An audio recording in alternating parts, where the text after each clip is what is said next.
Асим ибн Саби. И отиваме в Мека, обаче тия са научили по някакъв си начин и на една могила, на един хълм, заобиколиха не 100 стрелци. И ни рекла, ако се предадете, ще ви видим какви сте, що сте, ще ви пуснем. Но нашия главатар рече, кълна се в Аллах, аз никога няма да сляза от тук жив. Това са неговите думи. Аз, моето тяло в ръцете на кефири няма да попаде. Каквото искат да прави. Убива един, убива я двама, убива я трима, убива и става само двама. Единия го убива я последния пред очите на Хубейб, ради Аллаху та'аля, и остава само Хубейб. Докарва и го предава я на племе, което има кръвнина към него, иска да го убие от битките от по-рано. И го пита я, ще се откаже ли от Расулуллах салаллаху алейхи ва саллям? Да, субханаллах, всички сахабе са били такива. Хубейб казва да ме реждат парче по парче. Както Асия ради Аллаху та'аля, но той е мъж от нашия умер. Да ме режете парче по парче.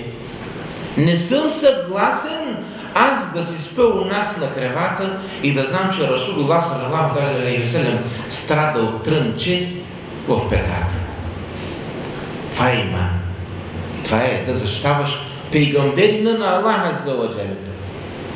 И му казва да знаеш последните мигове са днеска. Днеска приключваме с тебе. Днеска ще убиеме. И накрая се сеща кефир има и малко ахъл. Пита я Хубейб, имаш ли някакво последно желание?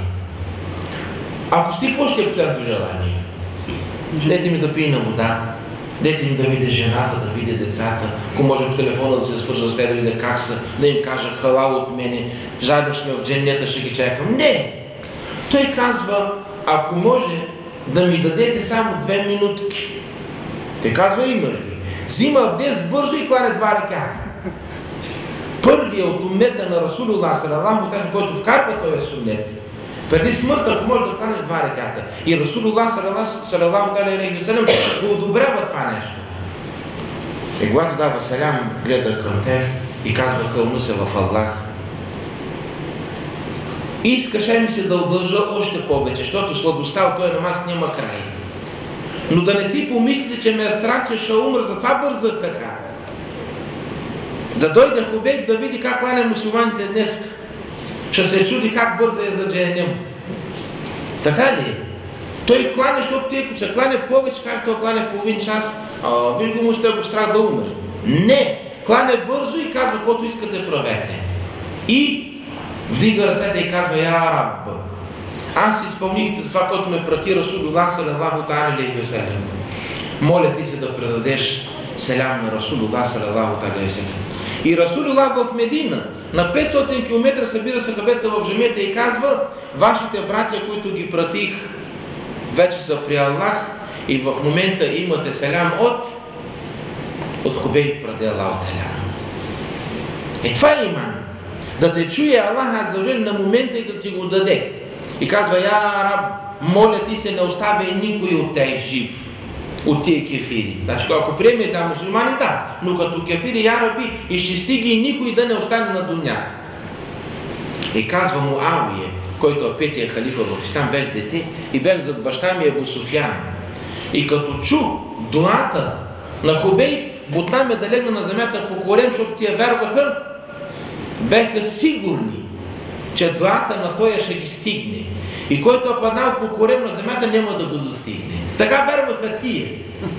И викам, я Раб, кефири са, но знае, че той е мусулман, наистина и дуата ще го стигне. И затова има един велик сахабин, Ел-Джумехи, Абу Саид Ел-Джумехи, ради Аллаху та'аля, велик сахабин. Той става емир на Химс по времето на Омер ради Аллаху та'аля. И неговата свита се оплаква от него от много неща, аз го имам в предишните лекции. Но той е присъствал на този момент, когато убива я Хубейб ради Аллаху та'аля. И когато идва Омер ради Аллаху та'аля, го пита, я Аба Саид, верно ли е, казва я всички твои последователи тук в твоето емирство, че има миг, припадаш на земята и трепериш сели, излиза ти пена от устата Верно ли е че го правиш пред това? Вика, да. Вика, за какво го правиш? Вика, я Омер. Когато бех кефирин, присъствах на тая случка с Хубей преди Аллах Та'аля. И като се сете ме е страх от Аллах. Как ще застана пред Аллах и Аллах ще рече, я Хубей, ти беше там. Защо не помогна на това? Аз бех кефирин. Представете ли си? Кефирин е бил и знае, че Аллах ще го съди. Що не помогна на този човек? Ние сме мусулмани. И не искаме да си помогнем на нашите братя мусулмани. А искаме Аллах да ни издигне. Как ще стане? И от тук, сега се връщаме пак на първия въпрос. Какво е иман? Ще кажете ли да вярваме в мелайката, в Аллах, в книгите? Ще кажете ли? Не. Имана е това. Да го докаже, както вика и всички исламски учени. Иман е онова, което се настани в сърцето. То не се вижда, елхамдулилlah. Обаче влезе ли, всички ги е страх от този иман. Другите, които не вярват. Имана влиза вътре и устата го потвърждава. И частите на тялото доказва това, което го има вътре. Така ли? Има ли иман, той ще излезе на устата и ще рече Ла илаха илlallah Мухаммаду Расулуллах. Ако има иман, той иман ще стигне до ръката и тя няма да хване ракията. Така ли? Ама сега нашите мусулмански не убеждава в това, точно е това. Абе аз си пия ракия, дама на чума съм си направя сабе, отжа се клане минич. Кой ще излъжа? Аллах за один или себе си? Себе си. И това е двуличието. А не искаме да сме далече от тия неща. Иман е това. Непоклатимото. Да не се срамуваш, че името ти е Хусейн. Да не се срамуваш, че се кланиш. Да не се срамуваш, като дойде Рамазан, вика, 17 часа, ние дете ни пиете. Каква е тази религия? Да, го вея и то с гордост, защото съм мусулманин. Така ли е? Една машина да работи 80 години без да почива. Представете какви неща се трупа от това тялото. И Аллах аз зори го дава за наше улеснение, рахмет. Нека да почине малко стомаха, нека да почине малко и очите, защото като го веме не може да гледаме към харам, не може да служим към харам. Та един месец белки свикнеме на този начин и да си превърнем цялата година в Рамазан, ако имаме акъл. Това е Рамазан. А не целият Рамазан го вее и от Байрам, като започне, може да смогне другия Байрам с харамите. Това не е Рамазан. Така че ихват керам, иман означава гордост, да се гордееш, да не ти пука. Така ли? Сега много от хората вика, ходя, ама там на работата не мога да се кланям, ходя там на работа не ми дава да го вея, там на това. Бе, човек, ти имаш иман. Първото, което е, ти рече ли я араб? Не сме го рекли, така ли? В много случаи забравяме. Тия, които ги чухме. Първата казва я араб, втората жена казва я араб, третата казва я араб. Помага ли има Аллах за лъжене? Това е иман. Аз се очудвам от Ибрахим алейхиссалям, пейгамберин на Аллах Та'аля, който дава много хубав пример. Представете си, Аллах Та'аля го изпитва. Изпитание, което го няма другите пейгамбери. Щото казва, че има Аллах и решава да го запали. Пейгамбери на Аллах, баща на пейгамбери, и го съблича на събор, чисто гол пред всички. Представете какъв срам е побрал Ибрахим алейхиссалям. Съблича го чисто гол и пали е толкова голема клада, че казва Расулуллах алейхиссалям, птичка като лети в небето и изгаря и пада. В небето лети и пада. Представете колко голяма. И като иска се доближат, няма как да го бутне я. И правя я минджемик отдалече, да го хвърля да падне там.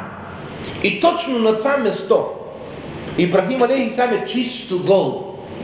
И Аллах Та'аля казва на Джебраил, иди и питай Ибрахим, иска ли нещо?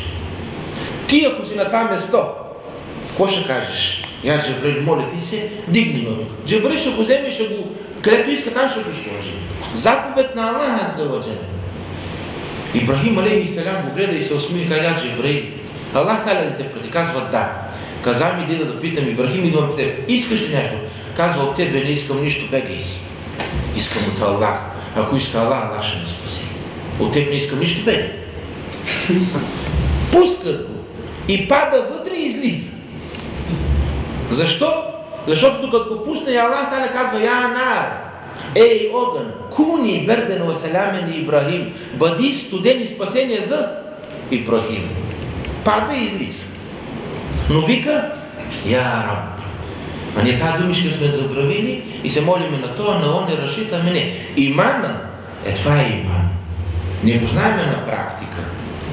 Да вярваш в това, да вярваш в това, да вярваш, но да вярваш. Но, сега това е иман. Защото всяко изпитание може да дойде. Аллах не може да изпита с жената, с детето ти, с родителите ти, с тежка катастрофа, с детска болест, с най-различни неща. Може да те изпита.